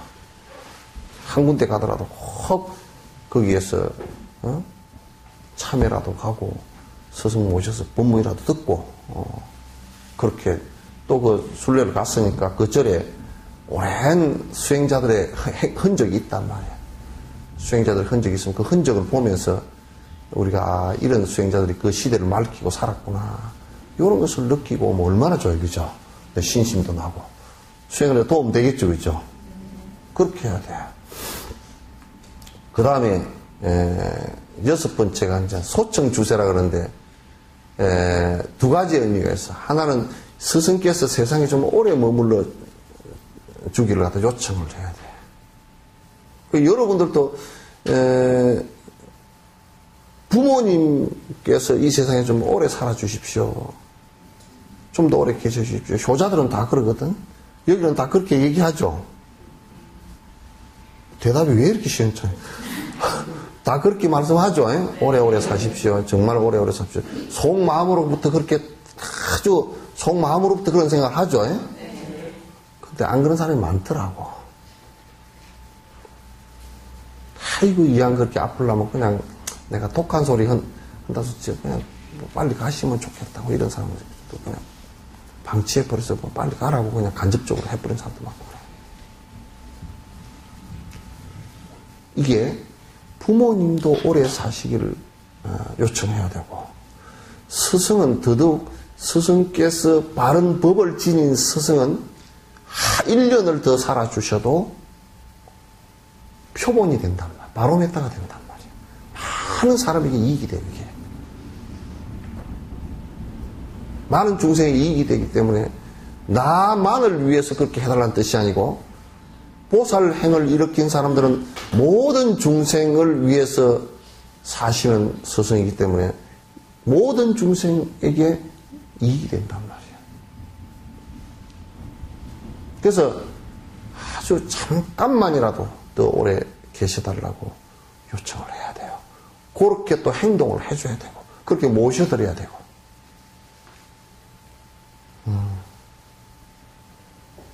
아시겠죠? 그래서 이건 이제 대승불교권에서 항상 하는 얘기인데 아란존자가 부처님께서 열반에 드시기 위해서 이제 원래 부처님께서는 세수가 정세 100세였답니다. 100세였는데 저번에 달라이라마께서는 가서 이제 아침에 들어가서 인사를 드리니까 오랫동안 계셔야 됩니다. 그랬더니 고맙네 그렇게 하고 그 다음에 뭐라 그러시냐면 한국에는 오래 사는 사람이 있는가? 그러면 아마 신문에 나는 거 보니까 할머니가 다 쪼그러져가지고 한 열 몇 살까지 산 사람이 있는 것 같습니다. 그러니까 근데 말이야 나는 108살까지 산다네. 걱정 마소. 그러니까 그 티베트 한의사가 그 사람들이 이게 맥을 짚어서 아마 또 언제까지 살 건지 이게 예측을 한 게 있는가 봐요. 그러니까 108살까지 한의사들이 산다고, 면책한 의사들이 산다고 그랬다고 염려하지 말라고.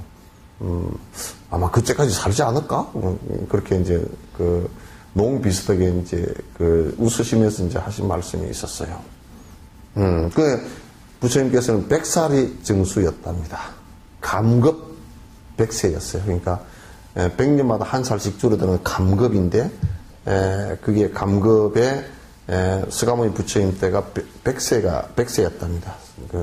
열의 수명이 100세인데, 지금 그러고 보면 평균 수명이 한 2600년 지났으니까 74살 정도 되겠죠, 지금. 100년에 1년씩 줄어든다면. 근데 이제 열반에 드실 것을 갖다 지금 어디냐? 망고동산인데. 구시나가라 말고 망고동산인데. 부처님 마지막 설법, 베나레스? 바라나시. 아니.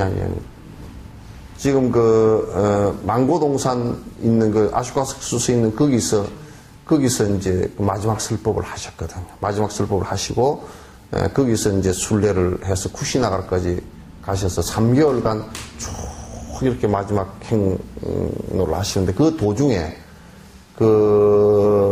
망고동산에서 설법 하실 때도 당시 대반 열반에 드실 것을 갖다 말씀을 하셨다고 하시고, 가는 도중에 아란에게 몇 번 그 말씀을 하셨다고. 근데 뒤에 이제 너는 막 어떻게 공양법도 모르고 부처님께서 이 세상에 더 계셔 주시기를 갖다 간청하지 않았나 그래가지고 아란들한테 질책을 당했다 그래요. 근데 그때 이제 자꾸 이제 내가 이제 대반열반에 들리라 하고 말씀하시는데, 아란 존자가 아마 아란이 아이고 안 됩니다, 더 계셔야 됩니다, 이 말씀을 안 했던가 봐. 시봉하고 따라다니면서 좀 불량했는 거예요. 좀 아란 존자한테 죄송하지만 부처님이 이렇게 좀 높은 경지에서 보면 그거 좀 불량한, 우리가 볼 때는 굉장한 큰 성인이신데 그때도 이제 아란가를 못 이루시긴 했지만은 그렇게 좀 그러셨나 봐. 그 요청을 안 드렸대. 그 요청을 간절하게 드리고 여러 사람이 간절히 했으면 한 100수까지 계셨을지 모르는데 안 드렸다는 거야. 100수까지 계셔서도 또 우리는 못 뵀지만은 또 어쨌든 간에 그렇게 했대요. 그래서 이 세상에 선한 사람이든지 또는 나를 낳아서 길러주신 부모님들, 이런 분들은 또 아니더라도 모든 사람들이 선행을 하면서 그런 사람들은 모두 다 오래 이 세상에 머물러서 많은 사람에게 이익을 줬으면 좋겠다라는 이 생각을 내는 것이 굉장히 중요하다. 그래서 스승께서 이 세상에 오래 머물러 주시기를 갖다 바라는 것이 그 6번째 공양법이에요. 아시겠죠? 그 다음에 이제 제일 또 이제 중요한 것 중에 하나가 7번째 공양은 내가 이렇게 스승을 모시고 많은 수행과 또 중생을 이익되게 한 일들에 대한 공덕이 있다면 이것은 나를 위해서 내가 다 받겠다는 뜻이 아니라 나에게 돌아오는 모든 공덕을 일체 중생에게 모두 회양하겠습니다. 이 생각을 갖는 것이 중요해요. 그러니까 이 공양을 올려서 이게 이제 끄트머리 욕이 없으면 아주 이기적으로 바뀌어버려요. 또 지복 비는 게 돼버려.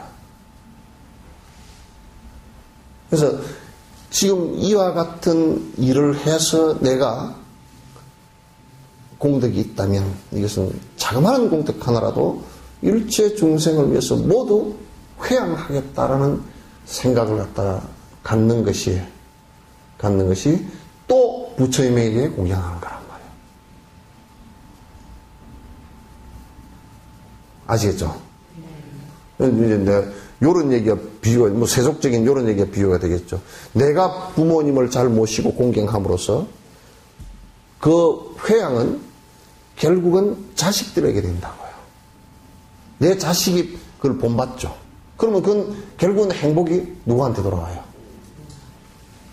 나한테 돌아간다. 내 자식이 효자일 때는 얼마나 기쁩니까? 그죠? 내가 효도를 할 때는 조금 힘든 것 같지만은 내 자식이 효자일 때는 나는 엄청 기쁜 거예요. 그러려 그러면 내가 효자여야, 그죠? 이게 훈섭되어져서 자식에게 회양이 되어진단 말이에요. 훈섭으로서 회양이 되어진다. 그러면 이제 자식도 살아나고 나도 기쁘고 가정도 살아나요. 내가 저번에 첫 번째 법회 때가 내가 얘기했지만 이게요, 세포들도 전부 다 생명이 각각 있어요. 그래서 할머니, 할아버지, 외할머니, 외할아버지, 할머니, 할아버지, 친할머니, 친할아버지, 이 네 분의 세포가 손주에게는 25%씩 각각 들었다고 하죠. 그래가지고 만약에 외할머니, 외할아버지를 갖다 미워한다 그러면 50%를, 지 세포를 미워하는 거예요. 그게 지가 각종 병에 걸리겠지. 그죠? 각종 병에 걸린다. 그 우리 할머니를 죽어도 빼기 싫고 싫어 그러면 자기 스스로의 25%의 DNA를 갖다 싫어하는 거예요. 미워하는 거예요. 그게 결국 미워하고 구박하는 방식이란 말이에요. 그렇게 미워하고 구박하는데 그 세포본으로 성질을 안 나겠어요? 암이 돼버리든지 그러지. 에이, 나도 암이 돼버리라 그래.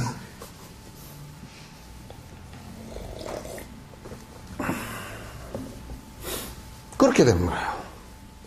그러니까 부모에게 효도하고 그 효도한 모습이 자식에게 군섭되어져서 다시 그 자식이 부모에게 효도하고 하는 순환, 선순환을 갖는 것이 중요해요.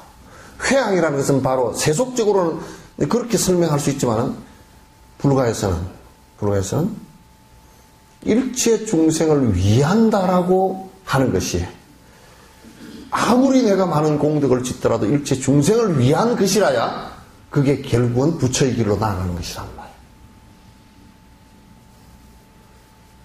부처는 자기를 위해서 한 적이 한 번도 없어요.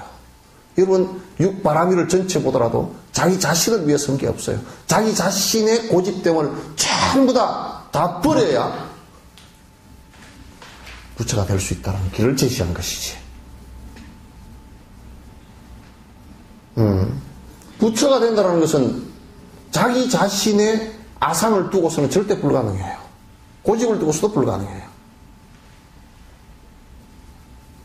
그래서 이 회양이라는 것이 모든 실천에 있어서의 마지막입니다. 이게. 중생을 위해서 회양하지 않는 것은 그건 공양이 아닙니다. 불법을 실행하는 사람이 아니에요. 그래서 우리는 그 철수를 안 할 그 사람이 뭐 1,500을 내놨다. 친구들도 전부 다 철수를 안 할 사람들이야 돼야 되겠죠. 돈을 좀 잔뜩 내놓고 어려운 사람들에서 장학금 회양해라. 돈 번 것이, 돈을 번 것이 회양이 돼야 되겠죠. 그죠? 나 그래서 전에 보면, 항상 보면, 우리 집에 그 찐독개가 있는데, 산에 몰고 다니다 보면 찐지기가 잘 붙어. 그래서 찐지기를 띄주면서, 내가 너를 왜 띄는지 아느냐. 그러면, 첫 번째, 나무 몸에 피를 빨아먹으니 그게 나쁜 놈이고, 두 번째, 요놈은 똥구멍이 없어. 피를 다 빨아먹고 배가 빵빵해지면 똑 떨어져 버려. 그래 그 안에서 씨가 전부 다 부활을 해. 지 뱃속에서. 그래서 이놈아 먹었으면 똥구멍으로 싸야지. 이놈아 어떻게 똥도 안 싸고 그게 배가 터질 때까지 먹고 쓰려는. 물론 그 생태계는 그렇게 된 거지만은 또 사람도요. 돈 벌어서 똥구멍이 없으면 그거 참 큰일 나요. 돈치에 따라가 버린다고. 그죠? 안 그런 모양이네? 돈을 벌어서 회양할 줄 모르면, 자기가 일을 해서 회양할 줄을 모르면 그같이 천박한 돈이 없어요. 그같이 천박한 사람이 없어요. 먹고 살아봐야 얼마를 먹고 살겠어요.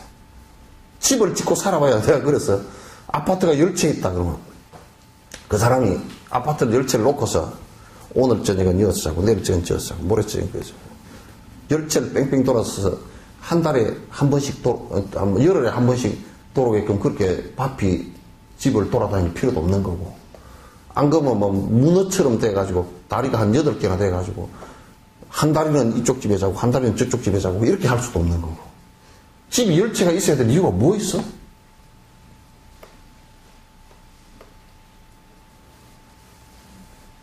그래서 삶의 방식이에 내가 돈을 벌었으면 돈을 버는 게 목적이 됐으면 안 돼.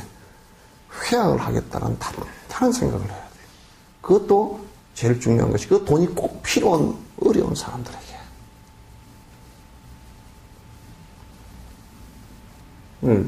돈을 갖다 벌지 말라는 얘기는 아니에요. 벌 때 정당하게 벌어서 열심히 회양하라. 그래야 복이라는 것이 소리 없이 다가온다. 여기 이제 이게 7가지 공양 방법이에요. 제일 큰 공약을 내가 이제 여기는 없는 건데 제일 큰 공약을 하나 말씀드릴게요. 부처님 닮아버린 거예요. 닮아버릴 거예요. 부처 되는 것이, 그 부처님께서 우리에게 제일 큰 공약을 한 게 하나 있어요. 열반경에서 일체 중생은 전부 다 시루불성, 불성이 다 있다. 모든 중생에게 부처될 길을 열어주신 것이죠. 그래서 열반경에서 왜 열반경에서 그 말씀을 하셨을까? 모든 중생이 부처될 길을 열어주시는데 그 부처될 길을 열어주셔서 모든 중생이 부처되는 길이, 그러니까 내 이하가 된다 이 얘기가 아니고, 너희들은 아무리 해봐야 내 이하다 이 얘기가 아니고, 너희들이 부처되는 길이 나에게 가장 큰 공양이다.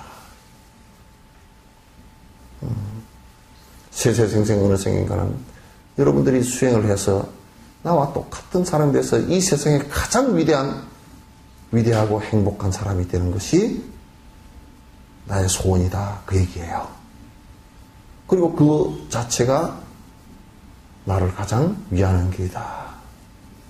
여러분 아들이 제일 여러분을 위할 때가 언제겠어요? 예? 그것도 모르고 아들 낳아서 키웠나 보다. 어? 돈 달라 그럴 때 제일 위하는 길이요? 그럼. 어? 언제가 제일 행복할 것 같아요? 여러분, 애 낳았을 때 제일 첫 번째 듣는 소리, 행복한 소리가 뭐죠? 아이고, 아빠 닮았네. 닮았네 소리 듣는 거죠, 그죠? 세속에서는 생물학적으로 닮는 것을 굉장히 행복으로 생각해. 왜? 자기 유전자가 25%니까. 30%니까. 50%니까. 그렇잖아요, 그죠? 근데 부처님은 불자라는 것은 깨침의 씨앗이란 말이야. 그게 결과를 맺어서 그대가 나와 똑같은 사람이 되어서 이 세상에서 가장 세존이시고 또 열애이시고 또 선서이시고 정말 훌륭한 성자가 되는 것이 소원이다라고 말씀하신 것이 열반경이에요. 일체 중생은 불성이 다 있다라고 해요. 그게 열반경이라고. 그 최고로 공양이죠. 그래서 부처님의 자세만 하고 가부좌를 하고 탁 명상만 하고 앉아도 부처님 환심이 솟구친다. 불보살이 환심이 솟구친다는 거야. 부처님 말씀을 갖다가 논의하는 모습만 보고도 전부 다 환심을 낸다는 거야.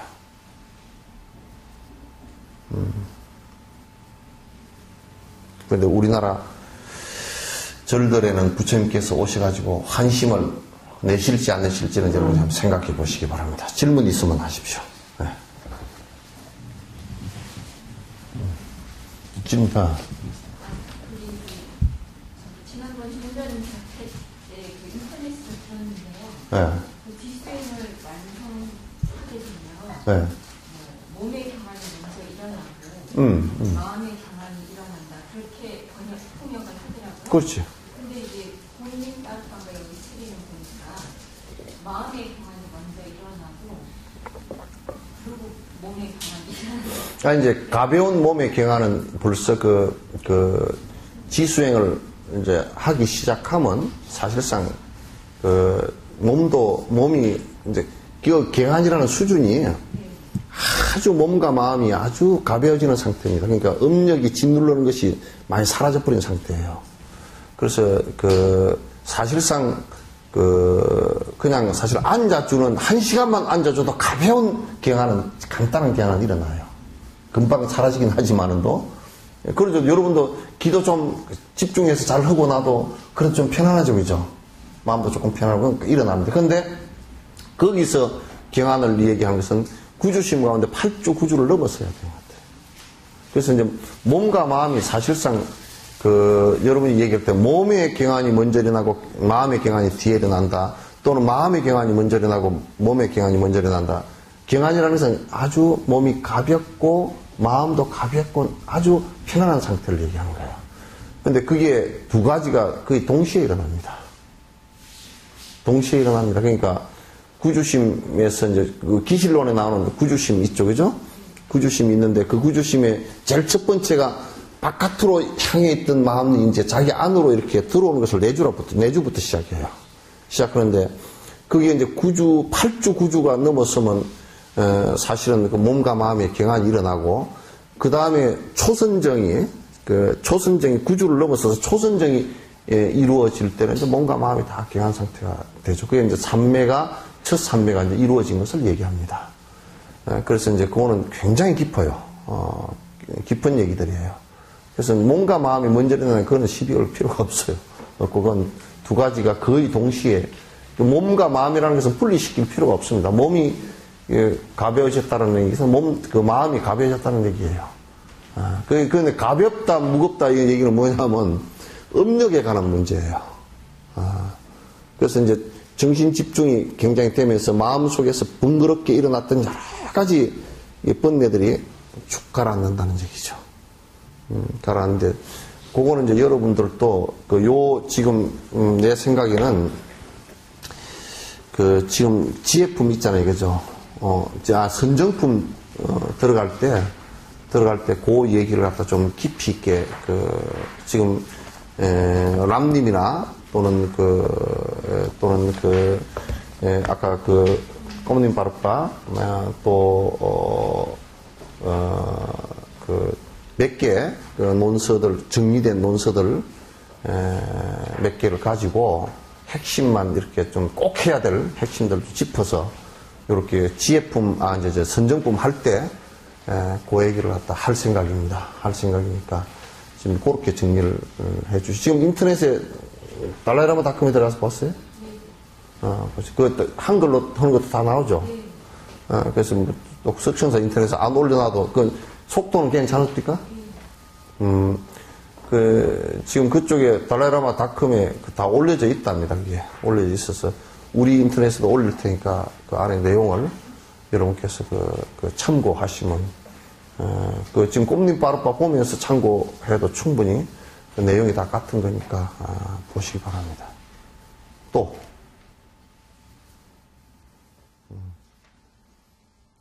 없으시죠? 자, 그래도